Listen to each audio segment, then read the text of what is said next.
老党内呢，莫伦贝古我 Amethyst。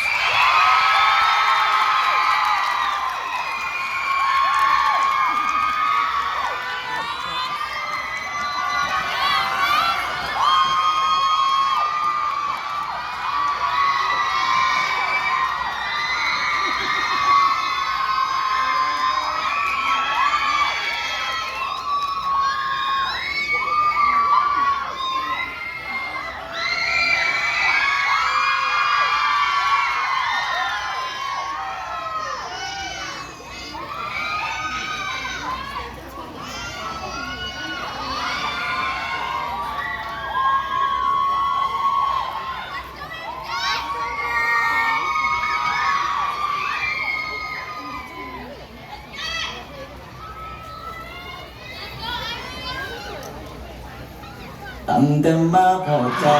ความเหงาได้เริ่มจางหายเปลี่ยนเป็นความหวั่นไหวหัวใจยังคืนหาเจ้าอยู่เดินลา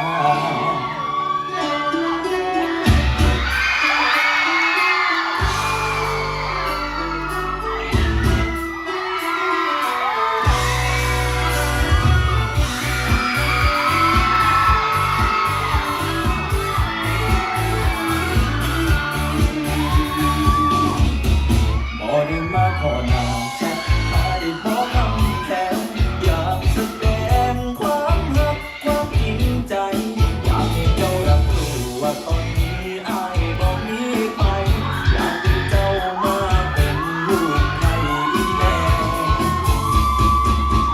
แต่หากเพียงเจ้ามีใครใจบอกว่าอ้ายอยากขอเป็นแฟนน้องลาเป็นแฟนจนวันหลังและอ้ายบอก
แต่ก็ติดเพียงเจ้ามีใครใจบอก